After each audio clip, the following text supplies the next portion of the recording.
아버지, 아버지.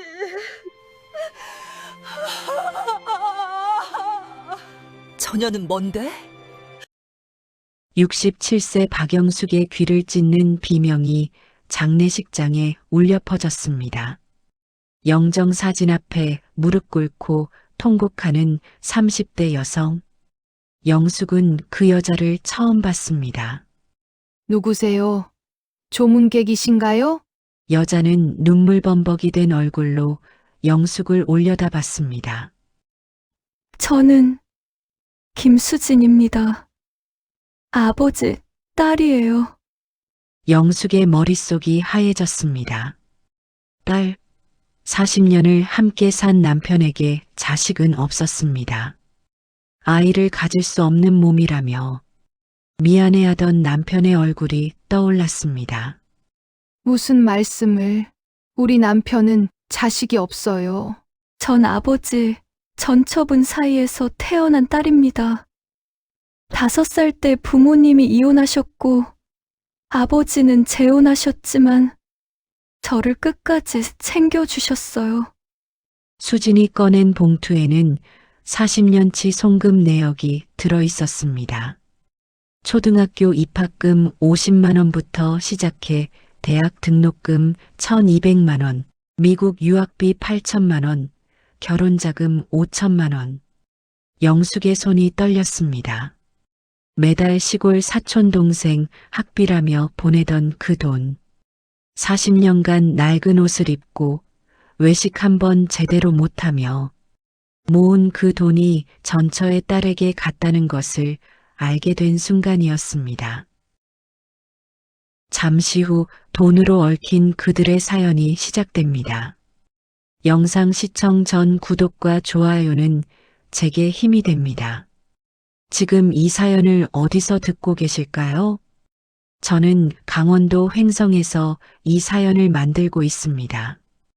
어디서 듣고 계신지 알려주시면 반가운 마음으로 인사드릴게요.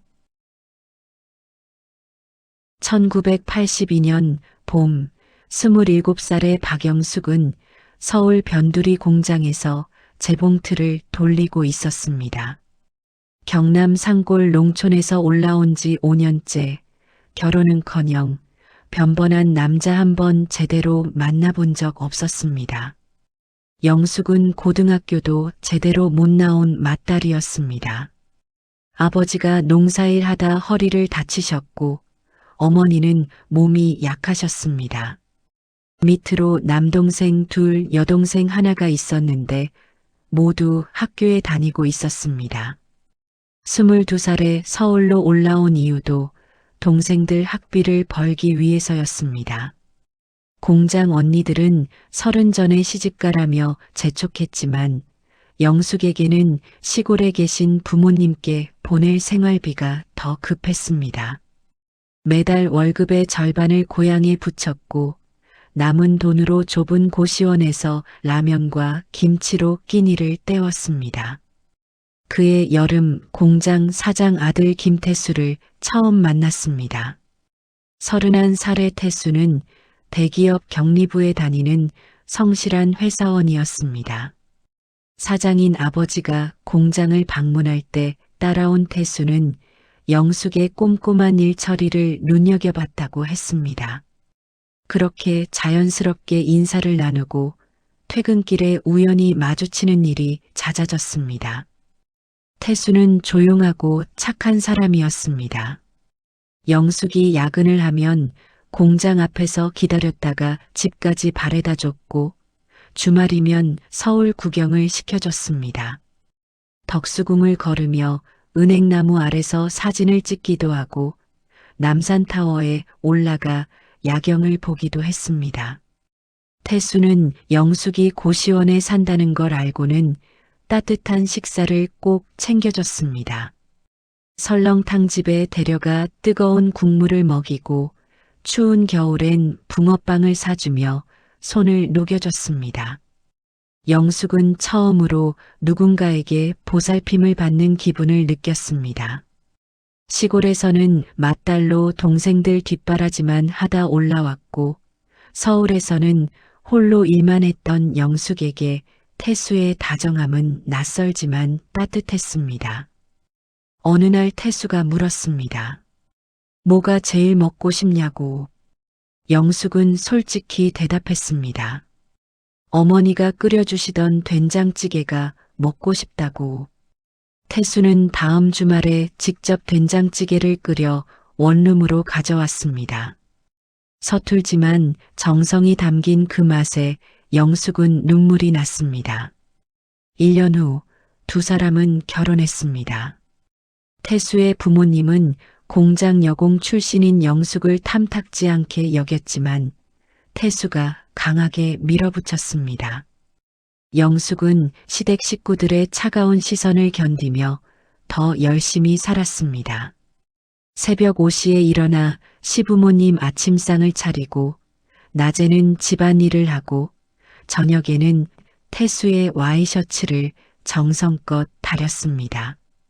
결혼 3년째 되던 해 영숙은 산부인과에서 충격적인 진단을 받았습니다. 자궁기형으로 임신이 거의 불가능하다는 것이었습니다. 의사 선생님의 말을 듣는 순간 영숙의 머릿속이 하얘졌습니다. 시댁에서는 결혼한 지 3년이 넘도록 아이 소식이 없다며 수군거렸습니다. 시어머니는 대놓고 말하지는 않았지만 명절 때마다 친척들 앞에서 손주 이야기만 나오면 영숙을 쳐다보며 한숨을 쉬었습니다. 시누이는 아예 노골적이었습니다. 언니는 애를 왜 안 낳아요? 일부러 피하는 거 아니에요? 라고 물었습니다. 영숙은 태수에게 미안해서 한동안 말도 못 꺼냈습니다. 병원 진단서를 서랍 깊숙이 숨겨두고 혼자 밤마다 울었습니다. 시댁에서는 손주를 기다린다며 은근히 압박하는데 차마 사실을 말할 용기가 나지 않았습니다. 한 달, 두 달이 지나도 영숙은 고백하지 못했습니다. 어느 날 밤 영숙은 울면서 태수에게 고백했습니다. 아이를 가질 수 없다고, 미안하다고, 이혼하고 싶으면 하겠다고. 태수는 한참을 침묵하다가 영숙의 손을 잡았습니다. 괜찮다고, 둘이서 잘 살면 된다고, 자식보다 당신이 더 소중하다고 말했습니다. 영숙은 그날 밤을 평생 잊을 수 없었습니다. 자신을 버리지 않고 끝까지 함께하겠다는 남편이 너무나 고마웠습니다. 그 후로 영숙은 남편에게 더욱 헌신했습니다. 아이를 못 낳는 미안함을 다른 방식으로 갚아야 한다고 생각했습니다. 결혼 5년째 되던 1988년 어느 날 태수가 조심스럽게 말을 꺼냈습니다. 시골에 사는 어린 사촌 동생이 공부를 잘하는데 형편이 어려워 학교를 못 다닐 처지라고 했습니다. 자기가 매달 조금씩 도와주고 싶은데 괜찮겠냐고 물었습니다. 영숙은 흔쾌히 동의했습니다. 자신도 시골 출신이라 가난한 집안 사정을 너무나 잘 알았습니다. 착한 남편이 어려운 친척을 돕고 싶다는데 반대할 이유가 없었습니다. 매달 20만 원씩 보내는 것으로 시작했습니다. 처음에는 부담스럽지 않았습니다. 태수의 월급이 괜찮았고 영숙도 집에서 재봉일을 받아 하며 돈을 보탰습니다. 하지만 시간이 갈수록 보내는 돈이 늘어났습니다. 중학교에 들어가면서 40만 원, 고등학교 때는 60만 원, 대학 등록금은 학기마다 600만 원씩 들어갔습니다. 영숙은 옷 한 벌 제대로 사입지 못했습니다. 시장에서 싸게 파는 옷을 사입고 외식은 1년에 몇 번 하지 못했습니다. 친구들이 여행을 가자고 해도 돈이 아까워 거절했습니다. 제주도 한번 가보지 못하고 살았습니다. 겨울 패딩 점퍼가 떨어져도 3년을 더 입었고 여름 샌들은 밑창이 닳아 없어질 때까지 신었습니다. 식사는 늘 집에서 해결했습니다. 시장에서 떨이로 나온 채소를 사고 고기는 명절이나 제사 때만 먹었습니다. 시댁 제사나 명절 때마다 드는 비용도 아껴야 했고 노후 자금도 모아야 했습니다. 영숙은 동네 마트 캐셔로도 일했고 심지어 새벽 신문 배달도 2년간 했습니다. 그렇게 모은 돈의 절반은 남편이 사촌 동생에게 보냈고 나머지로 생활비와 노후 준비를 했습니다. 태수는 항상 미안해했습니다. 조금만 더 참아달라고 동생이 대학만 졸업하면 끝이라고 말했습니다. 영숙은 착한 남편을 위해 참았습니다. 자식도 없는데 남편마저 서운하게 하면 안 된다고 생각했습니다. 하지만 대학 졸업 후에도 돈은 계속 나갔습니다. 취직 준비 비용, 유학 자금, 결혼 비용까지 40년 동안 영숙은 한 번도 의심하지 않았습니다.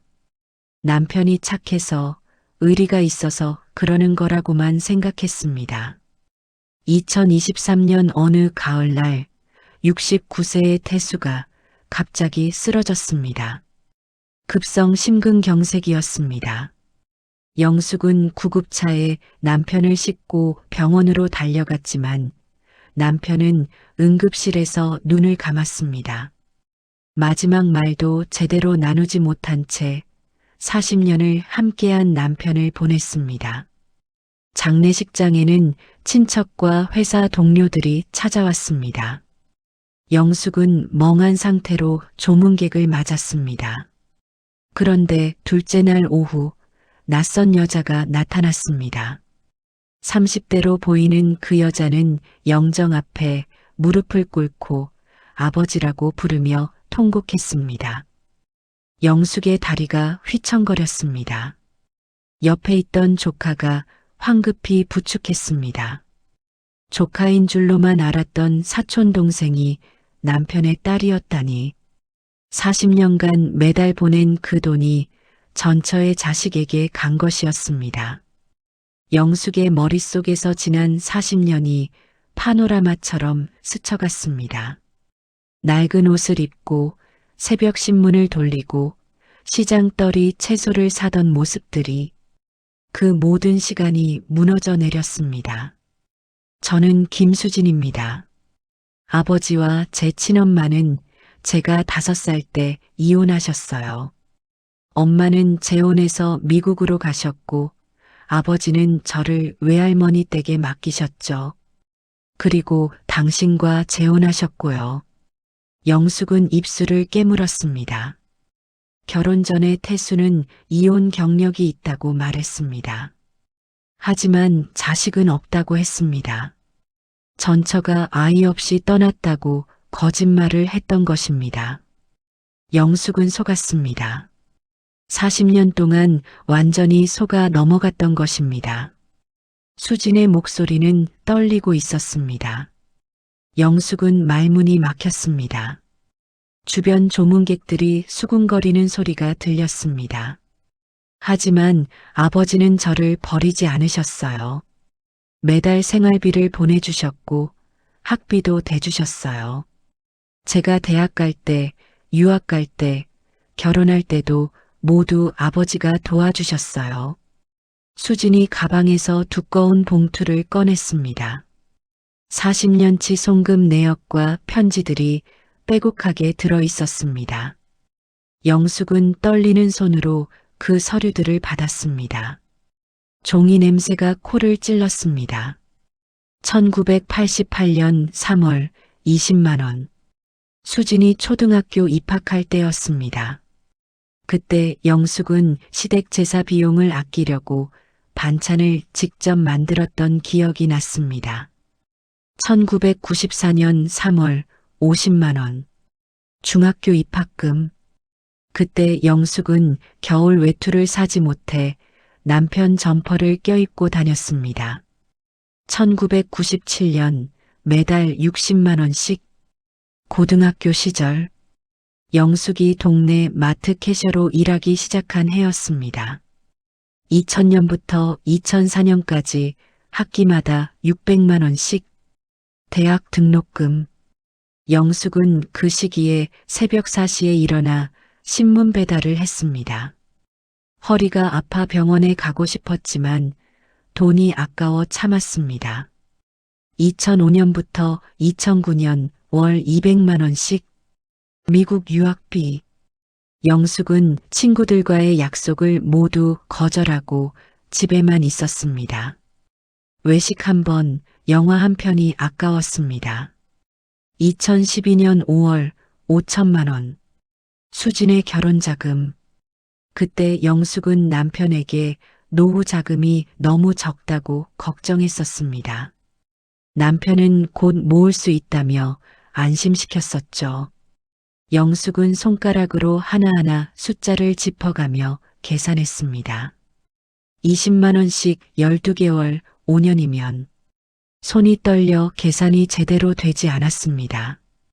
영숙은 계산기를 두드릴 필요도 없었습니다. 대충 계산해도 2억 원이 넘었습니다. 영숙이 40년간 옷 한 벌 제대로 못 사입고 외식 한 번 못하고 새벽 신문 배달까지 하며 모은 그 돈. 영숙은 수진을 빤히 쳐다봤습니다. 수진은 명품 가방을 들고 있었고 손목에는 반짝이는 시계가 채워져 있었습니다. 영숙 자신의 거칠어진 손과 낡은 검은 상복이 초라하게 느껴졌습니다. 당신은 이 사실을 알고 계셨나요? 수진이 조심스럽게 물었습니다. 영숙은 고개를 저었습니다. 목이 메어 말이 나오지 않았습니다. 아버지는 평생 미안해하셨어요. 저 때문에 당신에게 고생을 시킨다고요. 편지를 보시면 아실 거예요. 수진이 오래된 편지 한 장을 꺼냈습니다. 1995년에 쓴 것으로 보이는 태수의 편지였습니다. 수진아, 아빠가 너를 제대로 키우지 못해서 미안하구나. 새엄마에게는 내 이야기를 할 수가 없어. 당신은 아이를 못 낳아서 평생 미안해하며 사는 사람이야. 만약 내가 있다는 걸 알면 얼마나 상처받을지 몰라. 아빠는 두 사람 모두에게 미안한 사람이란다. 영숙의 눈에서 눈물이 흘러내렸습니다. 남편은 40년간 혼자 이 비밀을 짊어지고 살았던 것입니다. 아이를 못 낳는 아내에게 미안해서 버릴 수 없는 딸 때문에 고민하면서 영숙은 장례식장을 빠져나왔습니다. 숨이 막혔습니다. 밖에 나와 차가운 공기를 들이마셨지만 가슴이 답답했습니다. 배신감, 분노, 슬픔, 허탈함이 한꺼번에 밀려왔습니다. 집으로 돌아온 영숙은 남편의 서재로 직행했습니다. 평소에는 남편의 사적인 공간을 존중해 함부로 들어가지 않았지만 이제는 달랐습니다. 책장을 뒤지고 서랍을 열고 파일을 꺼냈습니다. 책장 뒤편에서 낡은 통장을 발견했습니다. 먼지가 수북이 쌓인 오래된 통장이었습니다. 수진 앞으로 된 통장이었습니다. 태수가 대리인으로 등록되어 관리하던 통장이었습니다. 영숙의 손이 바들바들 떨렸습니다. 잔액은 3천만 원이었습니다. 태수가 마지막으로 수진의 집 구입 자금으로 남겨둔 돈이었습니다. 통장 표지에는 태수의 메모가 적혀 있었습니다. 수진이 집 살 때 쓰라고. 영숙은 통장을 바닥에 내던졌습니다. 통장이 바닥에 떨어지며 펼쳐졌고 입출금 내역이 훤히 보였습니다. 서재 한쪽에는 수진의 성장 사진들이 액자에 담겨 숨겨져 있었습니다. 초등학교 입학식, 중학교 졸업식, 대학 졸업 가운을 입은 모습, 결혼식 사진. 모두 태수가 참석했던 순간들이었습니다. 영숙은 그 사진들을 하나하나 집어들었습니다. 사진 속 태수는 활짝 웃고 있었습니다. 영숙과 함께 있을 때보다 더 환한 미소였습니다. 왜요? 왜 나한테는 말 안 했어요? 영숙은 남편의 영정 사진을 보며 소리쳤습니다. 하지만 남편은 더 이상 대답할 수 없었습니다. 영숙은 바닥에 주저앉아 울었습니다.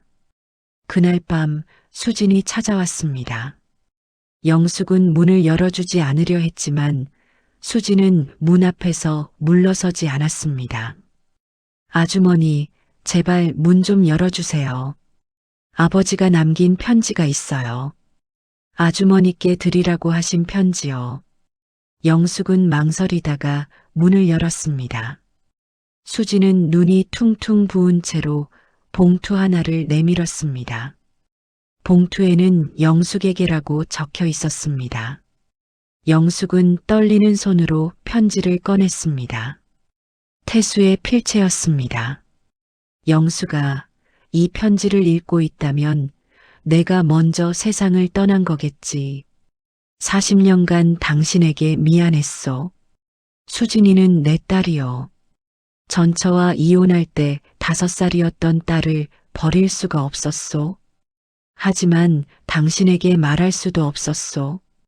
당신은 아이를 못 낳는 것 때문에 평생 괴로워했는데 내게 딸이 있다는 걸 알면 얼마나 상처받을지 알았기 때문이요.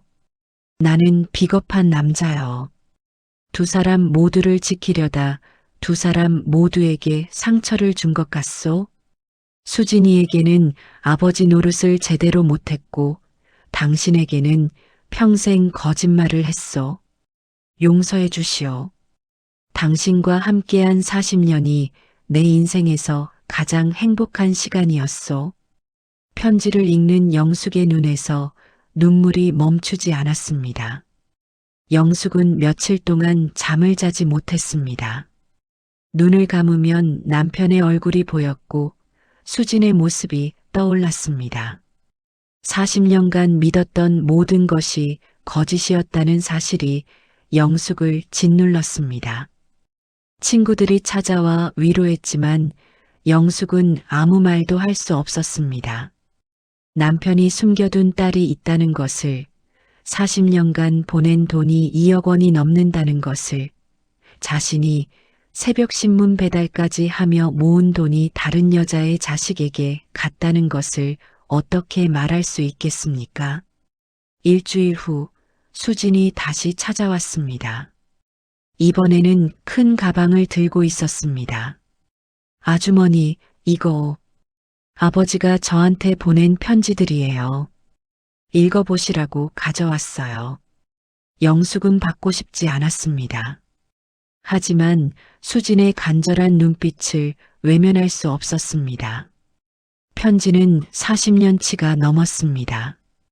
태수는 수진에게 매달 편지를 썼던 것입니다. 영숙 자신도 남편에게서 편지를 받은 적이 거의 없었습니다. 결혼기념일이나 생일에도 편지 대신 간단한 선물만 주었던 남편이 딸에게는 40년간 매달 편지를 썼다는 사실이 영숙을 더욱 아프게 했습니다. 영숙은 떨리는 손으로 첫 번째 편지를 펼쳤습니다. 종이가 누렇게 발해 있었고 잉크도 바랬지만 태수의 정성스러운 필체가 선명했습니다.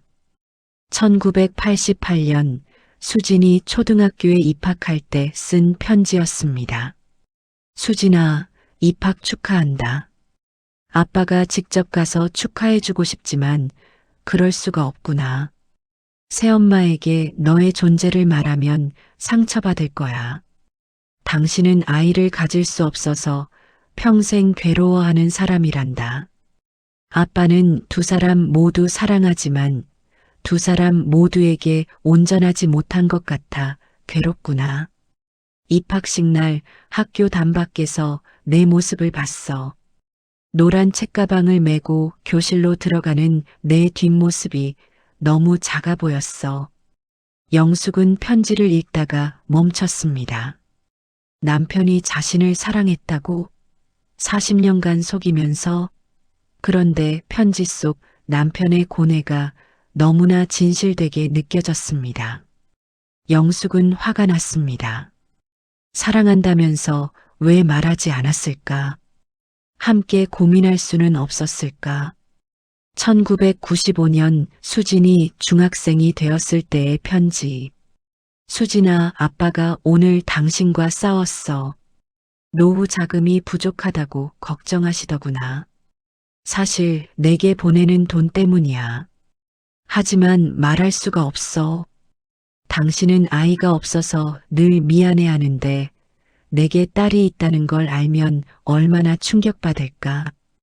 2003년 수진이 대학생일 때, 수진아, 당신이 오늘 허리가 아프다고 하셨어. 병원에 가자고 했더니 돈 아깝다고 하시더구나. 내가 내 등록금을 보내느라 당신을 제대로 돌보지 못하고 있어. 당신은 새벽 5시에 일어나 신문 배달을 하신단다.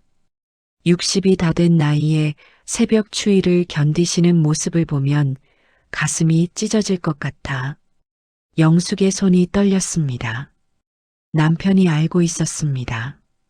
자신이 얼마나 힘들게 사는지 다 알면서도 막지 못했던 것입니다. 2012년 수진의 결혼 전, 수진아, 내 결혼식에 가고 싶었어. 당신에게 출장이라고 거짓말을 하고 몰래 식장 밖에서 지켜봤단다. 웨딩드레스를 입은 내 모습이 너무 아름다웠어. 버질로드를 걸을 때 아빠로서 내 손을 잡아주지 못해서 미안했어. 식장 밖에서 혼자 울면서 축하했단다. 영숙은 그날을 기억했습니다. 남편이 갑자기 출장을 간다고 했고 돌아왔을 때 눈이 빨갛게 충혈되어 있었습니다. 그날 남편은 딸의 결혼식을 몰래 지켜보고 온 것이었습니다. 영숙은 편지를 읽으며 눈물을 흘렸습니다. 남편이 얼마나 괴로워했는지 알 수 있었습니다. 하지만 동시에 배신감도 컸습니다. 자신에게는 한 번도 말하지 않고 혼자 짊어지고 살았다는 것이 원망스러웠습니다. 아주머니, 아버지는 정말 괴로워하셨어요. 저한테도 아주머니한테도 온전하지 못해서 평생 미안해하셨어요. 수진의 목소리가 떨렸습니다. 저도 아버지가 재혼하셨다는 걸 알았을 때 배신감을 느꼈어요. 어린 마음에 아빠가 저를 버리고 새 가정을 꾸린 거라고 생각했죠. 하지만 아버지는 끝까지 저를 책임지셨어요. 매달 돈을 보내주시고 편지를 쓰시고 제 인생의 중요한 순간마다 몰래라도 함께 해주셨어요. 영숙은 말없이 수진을 바라봤습니다. 수진도 희생자였습니다. 아버지의 사랑을 온전히 받지 못하고 자란 아이였습니다. 저는 아주머니를 원망할 자격이 없어요. 오히려 미안해요. 제 때문에 아주머니가 평생 고생하신 거잖아요. 아버지가 보낸 돈이 제게 온 거잖아요. 수진이 고개를 숙였습니다. 아주머니가 새벽 신문 배달을 하셨다는 거 아버지 편지에서 봤어요. 마트 캐셔로 일하신 것도요. 허리 아픈 걸 참으신 것도요. 다 저 때문이었죠. 영숙은 입술을 깨물었습니다. 수진을 미워할 수 없었습니다. 5살에 부모가 이혼하고 아버지가 재혼한 뒤에도 외할머니 손에서 자란 아이였습니다. 그 아이가 무슨 죄가 있겠습니까? 당신 잘못이 아니에요. 당신도 희생자예요. 영숙이 처음으로 수진에게 말을 건넸습니다. 하지만 저도 모르겠어요. 남편을 용서해야 할지 원망해야 할지 40년이 거짓이었다는 게 너무 괴로워요. 수진은 조용히 영숙 옆에 앉았습니다. 두 사람은 한동안 말없이 앉아 있었습니다. 밖에서는 가을비가 내리기 시작했습니다. 빗소리만이 고요한 거실을 채웠습니다. 영숙은 창밖을 바라보다가 입을 열었습니다. 당신 외할머니, 어떤 분이셨어요? 수지는 예상치 못한 질문에 잠시 멈칫했습니다. 엄격하셨지만 따뜻한 분이셨어요. 저를 정말 아껴주셨죠. 하지만 저는 늘 친구들이 부러웠어요. 아빠, 엄마와 함께 사는 친구들이요. 학교 운동회 때 다른 애들은 부모님이 다 오시는데 저는 외할머니만 오셨거든요. 학예회 때도 졸업식 때도요. 영숙의 가슴이 아팠습니다. 수진도 아버지의 사랑을 온전히 받지 못한 아이였습니다. 아버지는 몰래라도 자주 만나셨나요? 아니요. 한 달에 한 번 정도요. 토요일 오후에 잠깐 외할머니 댁에 오셔서 한두 시간 계시다 가셨어요. 제 생일이나 명절에도 길게 계시지 못했어요. 저는 그게 너무 서러웠어요. 왜 아빠는 나랑 같이 살지 않을까? 늘 그런 생각을 했어요. 수진의 목소리가 떨렸습니다. 중학교 때는 정말 아빠를 원망했어요. 친엄마도 미국 가셨고 아빠도 재혼하셨고 저는 외할머니 손에 맡겨진 거잖아요.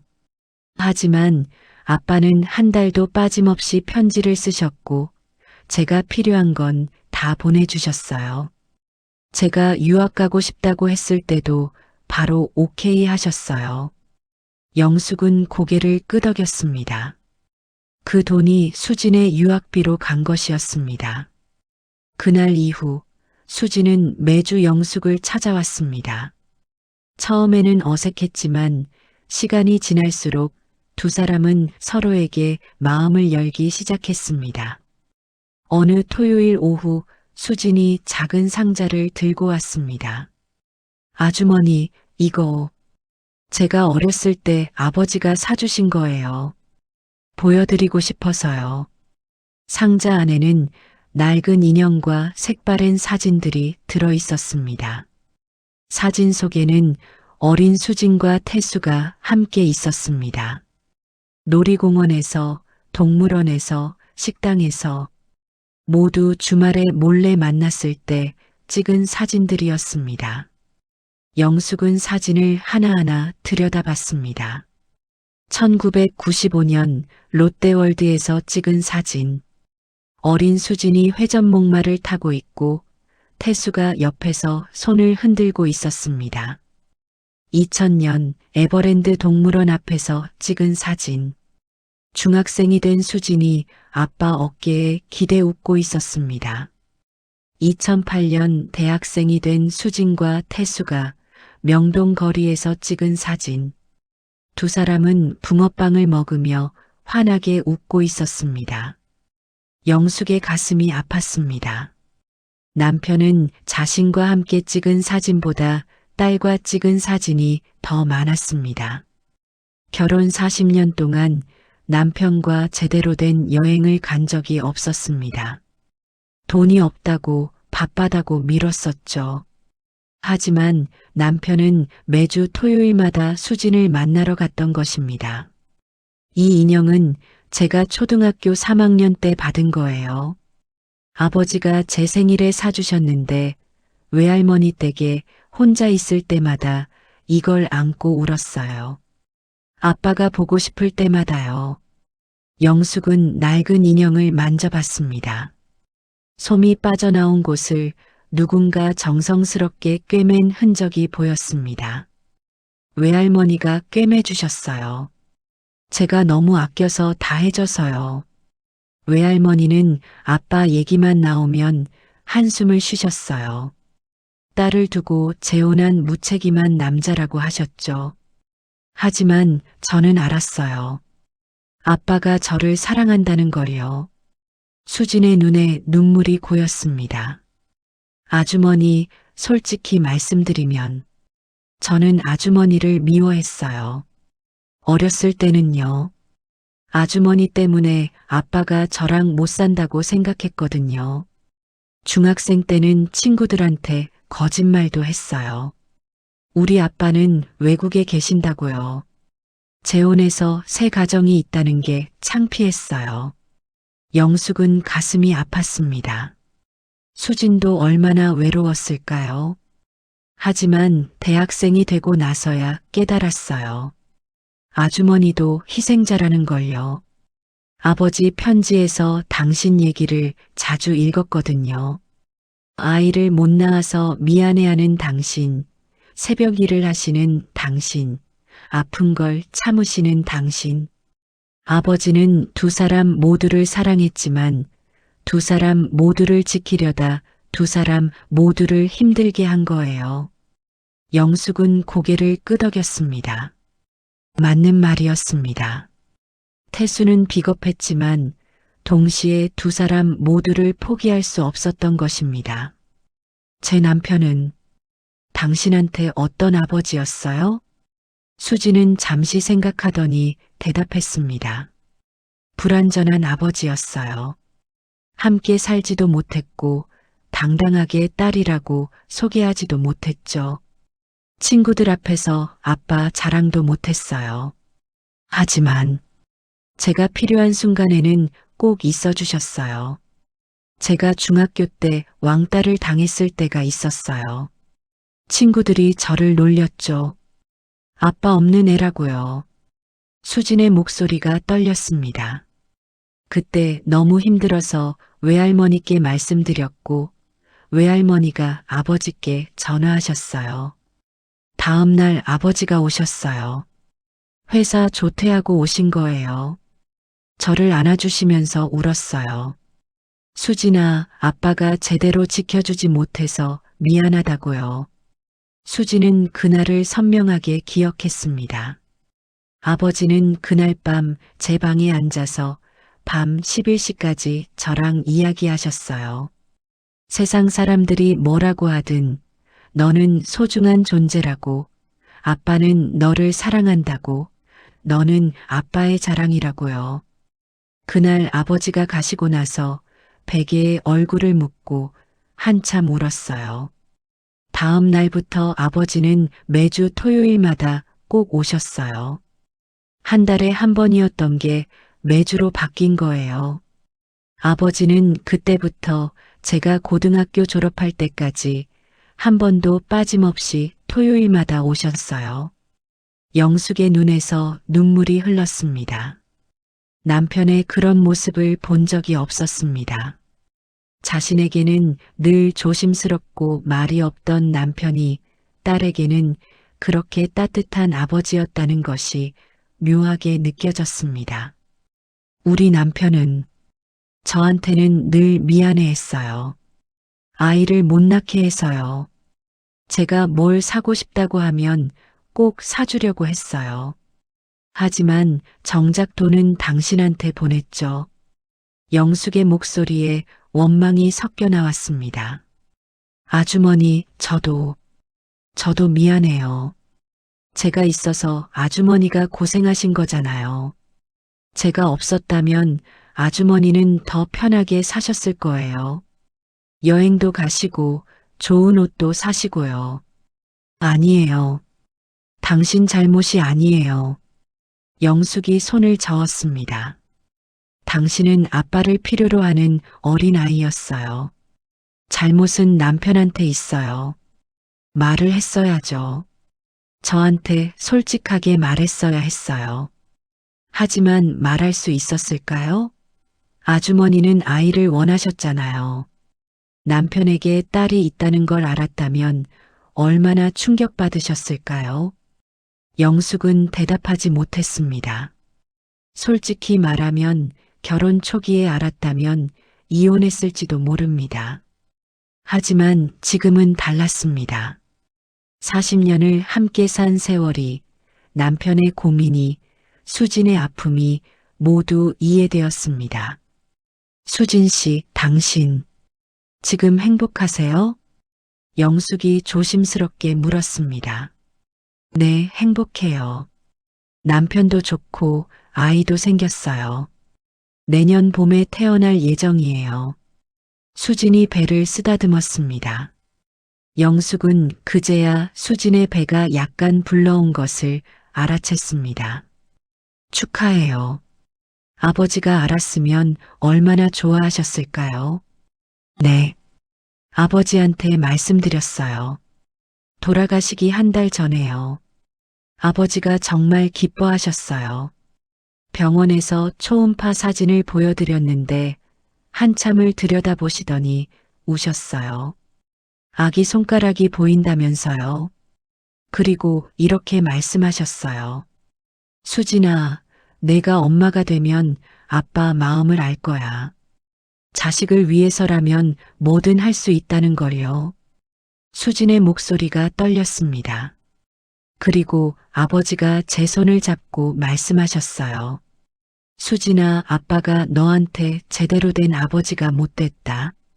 하지만 너는 내 아이한테 좋은 엄마가 되어라. 그리고 당신한테 미안하다고 꼭 전하라고 하셨어요. 당신이 평생 고생한 건 다 아빠 때문이라고 용서를 구하라고요. 영숙은 코끝이 찡해졌습니다. 남편의 마지막 말이 전해지는 순간이었습니다. 아버지는 마지막까지 두 사람을 다 사랑하셨어요. 그게 아버지의 행복이자 괴로움이었던 것 같아요. 영숙은 창밖을 바라봤습니다. 석양이 지고 있었습니다.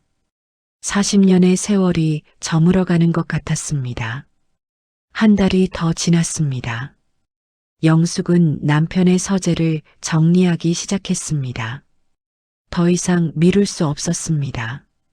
서랍을 열고 책을 정리하고 옷을 개는 동안 영숙의 눈에는 계속 눈물이 고였습니다. 책장 맨 아래 서랍에서 오래된 일기장을 발견했습니다. 가죽 표지가 낡아해지고 모서리는 닳아 있었습니다. 남편의 필체로 가득한 일기장이었습니다. 영숙은 떨리는 손으로 펼쳤습니다. 첫 페이지에는 1983년이라고 적혀 있었습니다. 결혼한 다음 해였습니다. 1983년 6월 10일. 영숙과 결혼한 지 1년이 지났다. 행복하다. 하지만 가슴 한쪽이 늘 아프다. 수진이는 잘 지내고 있을까? 외할머니 댁에서 아빠를 찾진 않을까? 아이는 이제 겨우 6살이다. 영숙은 가슴이 철렁했습니다. 결혼 첫 해부터 남편은 딸을 생각하고 있었던 것입니다. 1988년 3월 15일. 오늘 수진이에게 첫 생활비를 보냈다. 20만 원. 당신은 모른다. 앞으로도 모를 것이다. 나는 비겁한 남자다. 두 사람 모두를 지키겠다고 다짐했지만 결국 두 사람 모두에게 거짓말을 하고 있다. 수진이는 초등학교에 입학했다. 입학식에 가고 싶었지만 갈 수 없었다. 학교단 밖에서 멀리 지켜만 봤다. 1990년 7월 2일. 당신이 오늘 임신 검사를 받았다. 결과는 역시 아니었다. 당신의 실망한 얼굴을 보니 가슴이 찢어진다. 나에게는 이미 딸이 있는데 당신은 그것도 모른 채 아이를 갖지 못해 괴로워한다. 내가 얼마나 잔인한 남자인가. 1995년 8월 3일. 당신이 오늘 허리가 아프다고 했다. 병원에 가자고 했더니 돈 아깝다고 하셨다. 내 가슴이 찢어질 것 같다. 수진이 학비 때문에 당신을 제대로 돌보지 못하고 있다. 당신은 새벽 신문 배달을 시작했다. 60이 다 된 나이에 내가 무슨 짓을 하고 있는 건가. 하지만 수진이를 버릴 수도 없고 당신에게 말할 수도 없다. 2000년 4월 10일. 수진이가 중학교에 입학했다. 토요일마다 만나러 간다. 아이는 외롭다고 했다. 친구들은 아빠 엄마랑 같이 사는데 자기만 외할머니랑 산다고. 나는 할 말이 없었다. 아빠가 미안하다고밖에 할 수 없었다. 2003년 11월 20일 수진이가 미국 유학을 가고 싶다고 했다. 좋은 기회다. 하지만 그 돈을 어디서 구하나. 당신한테 회사에서 성과급을 받았다고 거짓말했다. 당신은 그 돈으로 여행이라도 가자고 했다. 제주도 한번 가고 싶다고 하셨다. 나는 노후 자금으로 모으자고 했다. 당신의 실망한 얼굴을 볼 수가 없었다. 미안하오, 영숙. 2012년 5월 12일. 오늘 수진이 결혼식이다. 당신에게 출장이라고 거짓말하고 식장 밖에서 지켜봤다. 웨딩드레스를 입은 딸을 보니 눈물이 났다. 버질로드를 함께 걸어주고 싶었다. 하지만 그럴 수 없었다. 나는 딸에게도 아내에게도 온전한 남자가 아니다. 2023년 9월 1일 수진이가 임신했다고 했다. 내가 할아버지가 된다니 기쁘면서도 슬프다. 당신과 함께 이 기쁨을 나눌 수 없다. 당신은 아이를 가지고 싶어 했는데 나는 다른 여자와의 사이에서 딸이 있고 이제 손주까지 생긴다. 얼마나 잔인한 일인가. 영숙, 당신을 사랑했소. 진심이요. 하지만 수진이도 포기할 수 없었소. 나는 두 사람 모두를 사랑하는 비겁한 남자요. 용서를 바라지 않소. 다만 당신과 함께한 40년이 내 인생에서 가장 행복한 시간이었다는 걸 알아주시오. 영숙은 일기장을 가슴에 안았습니다. 남편의 고뇌가, 괴로움이, 사랑이 모두 느껴졌습니다. 40년간 혼자 짊어진 무게가 얼마나 무거웠을까요? 며칠 후 영숙은 남편의 묘소를 찾았습니다. 수진도 함께였습니다. 두 사람은 묘 앞에 나란히 앉았습니다. 여보, 나왔어요. 영숙이 묘비를 쓰다듬었습니다. 화났어요. 정말 많이 화났어요. 40년 동안 속였잖아요. 저한테 말했어야죠. 함께 고민했어야죠. 당신 혼자 다 짊어지고 가면 어떡해요. 영숙의 목소리가 떨렸습니다. 제가 얼마나 힘들었는지 아세요? 새벽 5시에 일어나 신문 돌렸어요. 추운 겨울에도 비 오는 날에도요. 허리 아파서 죽는 줄 알았어요. 하지만 병원 가는 것도 아까워서 참았어요.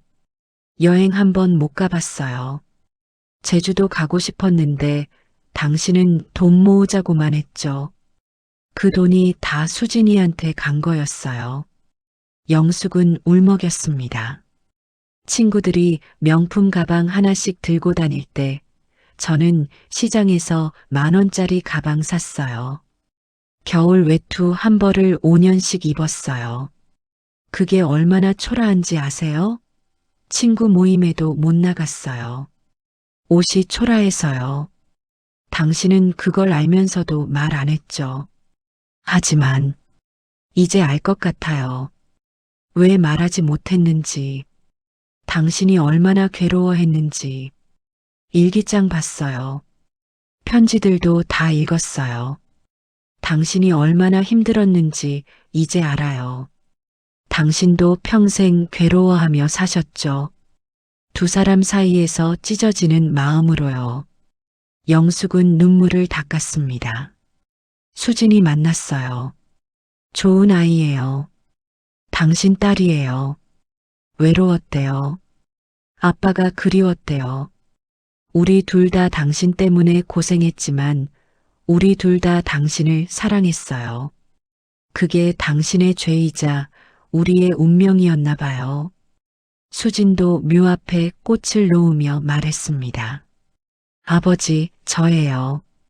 수진이요. 오늘 아주머니랑 같이 왔어요. 아버지가 원하셨던 거잖아요. 우리 둘이 서로 미워하지 않고 이해하고 살기를요. 이제 그렇게 할게요. 영숙은 수진의 손을 잡았습니다. 처음으로 따뜻하게 손을 잡았습니다. 당신 딸 좋은 사람이에요. 당신 닮아서 착해요. 내년 봄에 아기가 태어나면 제가 도와줄게요. 할머니는 못 돼도 외할머니처럼은 될 수 있을 것 같아요. 수진이 울먹이며 고개를 끄덕였습니다. 여보, 용서할게요. 다 용서할게요. 당신도 힘들었죠. 수진이도 힘들었고, 나도 힘들었어요. 우리 모두 희생자였어요. 하지만 이제는 서로 의지하며 살아야죠. 영숙은 묘비에 이마를 대고 한참을 울었습니다. 40년의 세월이, 분노가, 슬픔이, 그리고 사랑이 모두 눈물로 흘러나왔습니다. 당신이 사랑했던 두 사람이 이제 함께 살게요. 더 이상 갈라놓지 마세요. 하늘에서 편히 쉬세요. 두 사람은 한참을 묘 앞에 앉아 있었습니다. 찬바람이 불어왔지만 마음은 따뜻했습니다. 그 후로 영숙과 수진은 자주 만났습니다. 처음에는 어색했지만 시간이 지날수록 두 사람은 서로에게 편안함을 느끼기 시작했습니다. 어느 겨울날 수진이 배가 많이 불러온 채로 영숙의 집을 찾아왔습니다. 임신 7개월이었습니다. 계단을 오르는 것도 힘들어 보였습니다. 영숙은 황급히 나가 수진의 팔을 잡아 부축했습니다. 아주머니, 괜찮아요. 제가 할 수 있어요. 아니에요. 조심해야죠. 배가 이렇게 불렀는데요. 영숙은 수진을 거실 소파에 앉히고 따뜻한 차를 내왔습니다. 보리차였습니다. 임산부에게 좋다고 들었기 때문입니다. 아주머니, 이거 아버지가 제게 주셨던 반지예요. 제가 20살 생일 때 받은 거예요. 아주머니께 드리고 싶어요. 수진이 작은 상자를 내밀었습니다. 상자 안에는 작은 금반지가 들어 있었습니다. 반지 안쪽에는 수진에게 사랑하는 아빠가라고 새겨져 있었습니다. 영숙의 손이 떨렸습니다. 이건 당신이 간직해야죠. 아버지가 당신한테 준 거잖아요. 당신의 소중한 추억이잖아요. 아니에요. 제가 결혼하면서 이미 남편한테 반지를 받았어요. 이 반지는 아주머니가 가지셔야 해요. 아버지가 평생 두 사람을 다 사랑했다는 증거니까요. 아주머니도 아버지한테 뭔가 받으셔야죠. 영숙은 잠시 망설였습니다. 40년 동안 남편에게서 받은 선물이 많지 않았습니다. 결혼 반지, 가끔 명절 때 사준 옷, 그 정도였습니다. 남편은 늘 돈이 부족하다고 했고 영숙도 이해했습니다. 하지만 이제 알고 보니 그 돈은 수진에게 갔던 것이죠. 고마워요. 정말 고마워요. 소중히 간직할게요. 영숙은 떨리는 손으로 반지를 받았습니다. 작은 반지였지만 그 무게는 40년의 세월만큼 무거웠습니다. 영숙은 반지를 손가락에 끼워 봤습니다. 조금 작았지만 약지에는 들어갔습니다. 며칠 후 영숙은 수진을 위해 아기용품을 사러 나갔습니다. 40년 전 자신이 가질 수 없었던 아이를 위한 준비였습니다. 백화점 유아용품 매장에 도착하자 영숙의 발걸음이 멈췄습니다. 형형색색의 아기 옷들, 작은 신발들, 귀여운 인형들. 40년 동안 한 번도 가보지 못했던 곳이었습니다. 아주머니, 괜찮으세요? 수진이 영숙의 얼굴을 살폈습니다. 영숙의 눈에 눈물이 고여 있었습니다. 괜찮아요. 그냥 감회가 새로워서요. 제가 평생 올 수 없었던 곳이잖아요. 두 사람은 천천히 매장을 돌아다녔습니다. 영숙은 작은 옷들을 하나하나 만져봤습니다. 얼마나 작고 부드러운지 이렇게 작은 생명이 세상에 나온다는 것이 신기했습니다. 이건 어때요? 봄에 태어나니까 얇은 옷이 필요할 거예요. 영숙이 연두색 베이비복을 들어 보였습니다. 작은 토끼가 수놓아져 있었습니다. 예뻐요. 아주머니 취향이 정말 좋으세요. 저는 뭘 골라야 할지 모르겠어요. 처음이라서요. 나도 처음이에요. 하지만 당신 아빠가 좋아할 것 같은 걸 골라볼게요. 영숙은 노란색 오리 모양 수건을 집어들었습니다. 아기 침대 시트, 작은 양말, 젖병, 턱받이. 하나하나 고르면서 영숙은 마치 자신이 엄마가 된 것 같은 기분이 들었습니다. 아주머니, 이 침대는 어때요? 수진이 나무로 만든 아기 침대를 가리켰습니다. 흰색이었고 흔들 수 있는 타입이었습니다. 좋네요. 아기가 잘 잘 수 있겠어요. 이걸로 해요. 영숙은 가격표를 보지도 않고 결정했습니다. 평생 절약하며 살았던 영숙이 처음으로 돈을 아끼지 않았습니다. 아주머니, 너무 비싼 거 아니에요? 괜찮아요. 내 손주. 아니, 당신 아기니까요. 영숙은 말을 고쳤지만 마음속으로는 이미 손주라고 생각하고 있었습니다. 두 사람은 그날 오후를 함께 보냈습니다. 아기 침대를 고르고 젖병을 고르고 작은 양말을 고르면서 웃고 떠들었습니다. 저녁이 되어 카페에 앉았을 때 수진이 조심스럽게 물었습니다. 아주머니, 아이 낳으면 이름을 지어주실 수 있으세요? 영숙은 놀랐습니다. 내가 왜 나한테? 아버지가 그러셨어요. 만약 내가 아이를 낳으면 당신한테 이름을 지어달라고 부탁하라고요. 아버지가 평생 미안해했던 사람이 당신이니까 당신이 지어준 이름으로 손주를 부르면 좋겠다고 하셨어요. 영숙의 눈에 눈물이 고였습니다. 남편의 마지막 배려였습니다. 생각해 볼게요. 정말 좋은 이름으로 지어줄게요. 그날 밤 영숙은 잠을 이루지 못했습니다. 이름을 짓는다는 것은 무거운 책임이었습니다. 평생 그 아이가 불릴 이름이니까요. 영숙은 책을 뒤적이고 인터넷을 검색했습니다. 좋은 뜻을 가진 이름, 부르기 쉬운 이름, 남편이 좋아할 만한 이름. 며칠을 고민한 끝에 영숙은 이름을 정했습니다. 태희, 태수의 태자를 따서 희망의 희. 수진에게 전화를 걸었습니다. 수진 씨, 이름 지었어요. 태희, 어때요? 전화기 너머로 수진이 우는 소리가 들렸습니다. 좋아요. 정말 좋아요. 아버지도 좋아하실 것 같아요. 고마워요, 아주머니. 2024년 겨울, 영숙은 남편의 집을 정리하기 시작했습니다. 큰 집에 혼자 사는 것이 외로웠습니다. 작은 아파트로 이사를 가기로 했습니다. 수진이 도와주러 왔습니다.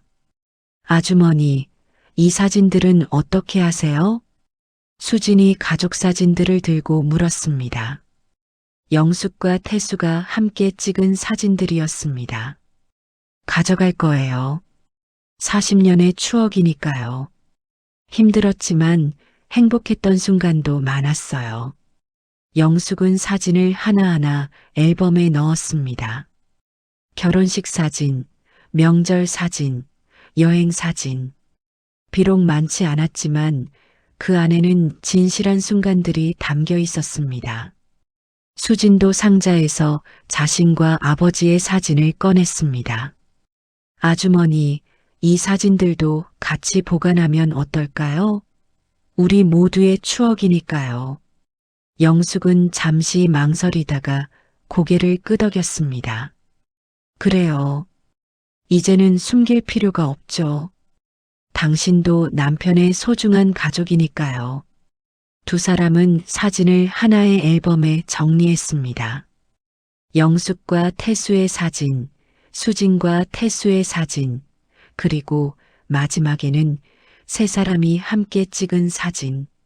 장례식 날 찍은 그 사진이었습니다. 새 아파트는 수진의 집에서 가까운 곳이었습니다. 영숙은 의도적으로 그곳을 골랐습니다. 아기가 태어나면 자주 봐야 할 테니까요. 이사 마지막 날 영숙은 빈집을 한 바퀴 돌았습니다. 40년을 살았던 집이었습니다. 모든 게 추억이었습니다. 여보, 이제 갑니다. 당신과 함께 살았던 이 집을 떠나요. 하지만 추억은 가져갈게요. 그리고 당신이 사랑했던 딸과 함께 새로운 시작을 할게요. 영숙은 마지막으로 집을 둘러보고 문을 닫았습니다. 새로운 삶이 기다리고 있었습니다. 2025년 4월 어느 봄날 영숙의 휴대폰이 울렸습니다. 수진의 남편이었습니다. 어머님, 수진이가 진통이 시작됐어요. 지금 병원으로 가는 중입니다. 영숙은 황급히 옷을 챙겨 입고 병원으로 달려갔습니다. 가슴이 두근거렸습니다. 40년 동안 가질 수 없었던 꿈이 이루어지는 순간이었습니다. 병원에 도착하자 수진의 남편이 분만실 앞에서 초조하게 기다리고 있었습니다. 어머님, 아직 나오지 않았어요. 진통이 심하다고 하네요. 영숙은 분만실 문을 바라봤습니다. 안에서 수진이 고통스러워하고 있을 것이었습니다. 영숙은 기도했습니다. 제발 무사히 나오기를, 수진이도 아기도 건강하기를. 몇 시간이 지났습니다. 영숙은 한시도 자리를 뜨지 않았습니다. 커피를 마시며 기다렸고 창밖을 보며 기도했습니다. 분만실에서 수진의 신음소리가 들릴 때마다 영숙의 가슴도 조여왔습니다. 영숙은 40년 전을 떠올렸습니다. 자신도 아이를 낳고 싶었습니다. 병원에서 임신이 불가능하다는 말을 들었을 때의 절망감. 명절 때마다 시댁 식구들이 손주 이야기를 할 때의 수치심. 친구들이 손주 사진을 보여줄 때의 외로움. 그 모든 것이 떠올랐습니다. 하지만 이제는 달랐습니다. 비록 자신이 낳은 아이는 아니지만 사랑하는 아이가 아기를 낳고 있었습니다. 영숙에게 수지는 이제 딸이나 다름없었습니다. 어머님, 물 좀 드시라고요. 수진의 남편이 생수병을 건넸습니다. 영숙은 고개를 끄덕이며 받았습니다. 젊은 남편도 긴장한 얼굴이었습니다. 복도를 왔다 갔다 하며 손톱을 물어뜯고 있었습니다. 괜찮을 거예요. 수진이는 강한 아이니까요. 영숙이 위로했습니다. 마침내 분만실 문이 열렸습니다. 간호사가 작은 아기를 안고 나왔습니다. 축하드립니다. 건강한 여자 아기입니다.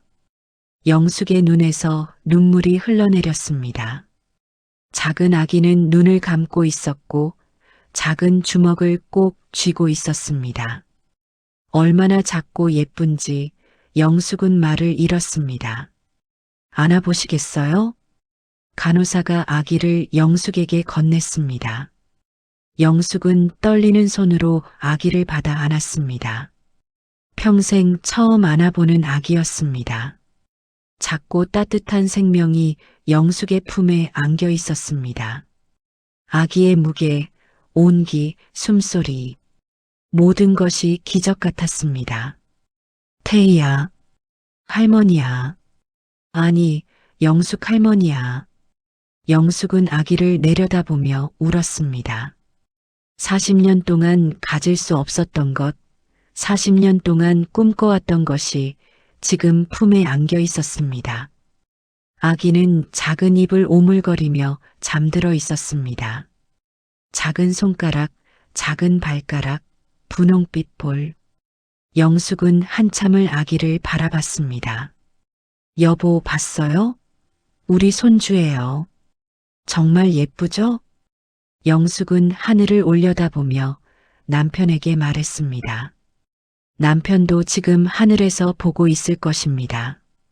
자신이 평생 사랑했던 두 사람이 함께 손주를 안고 있는 모습을.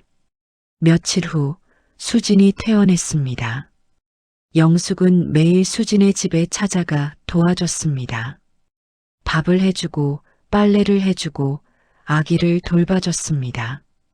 아침 일찍 가서 미역국을 끓여주고 저녁 늦게까지 남아 집안일을 했습니다. 아주머니, 너무 무리하지 마세요. 제가 할 수 있어요. 괜찮아요. 내가 하고 싶어서 하는 거예요. 40년 동안 못했던 거니까요. 영숙은 아기를 목욕시키는 법을 배웠고, 젖병을 소독하는 법을 배웠고, 기저귀를 가는 법을 배웠습니다. 67세의 나이에 처음 배우는 것들이었지만 행복했습니다. 손녀를 키우는 다른 친구들이 부러웠던 영숙에게 이제는 자랑할 손주가 생긴 것입니다. 밤중에 아기가 울면 영숙이 일어나 안아줬습니다. 수진이 힘들어할까봐 대신 밤샘을 했습니다. 아기를 안고 흔들어주며 자장가를 불렀습니다. 어머니가 불러주던 자장가였습니다. 자장자장 우리 아기 잘도 잔다 잘도 잔다. 아기는 영숙의 품에서 편안하게 잠들었습니다. 영숙은 아기를 내려다보며 미소 지었습니다. 이 작은 생명이 자신에게 새로운 삶을 선물해 준 것 같았습니다. 어느 날 저녁 영숙이 아기를 안고 자장가를 불러주고 있었습니다. 아기는 영숙의 품에서 편안하게 잠들었습니다. 수진이 그 모습을 보며 말했습니다. 아주머니, 아버지가 보고 계실 거예요. 우리 둘이 이렇게 함께 아기를 돌보는 모습을요. 그렇겠죠. 하늘에서 웃고 계실 거예요. 자기가 사랑했던 두 사람이 함께 있으니까요. 영숙은 잠든 아기를 침대에 눕히고 창밖을 바라봤습니다. 봄꽃이 만개한 거리였습니다. 새로운 계절이 시작되었습니다. 여보, 봤어요? 우리 태희.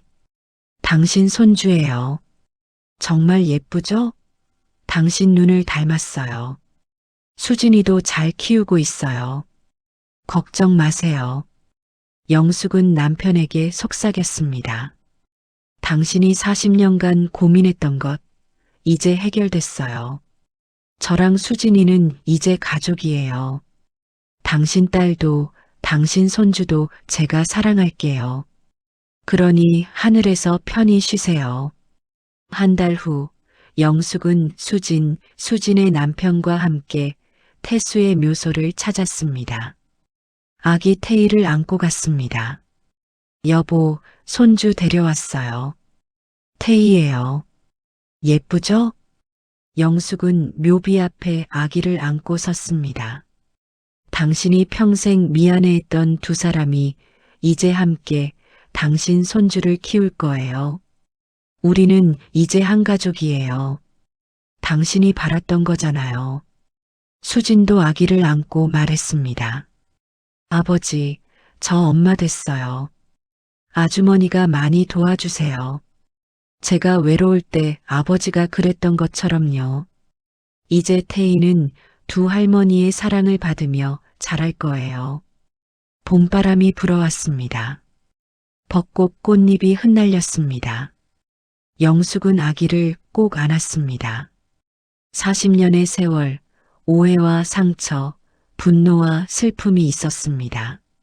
하지만 그 모든 것을 지나 이제 새로운 시작이었습니다. 영숙은 수진의 손을 잡았습니다. 두 사람은 서로를 보며 미소 지었습니다. 작은 생명이 두 사람을 이어주었습니다. 태수가 평생 사랑했던 두 사람이 이제는 서로를 사랑하며 살아갈 것입니다. 그것이 태수가 바랐던 것이고 그것이 세 사람 모두에게 주어진 새로운 희망이었습니다. 태희야, 할머니가 많이 사랑해. 두 할머니가 다 사랑해. 우리 예쁜 태희. 할아버지도 하늘에서 지켜보고 계실 거야. 영숙의 목소리가 봄바람에 실려 퍼져나갔습니다. 새로운 계절, 새로운 시작, 그리고 새로운 사랑이 시작되었습니다.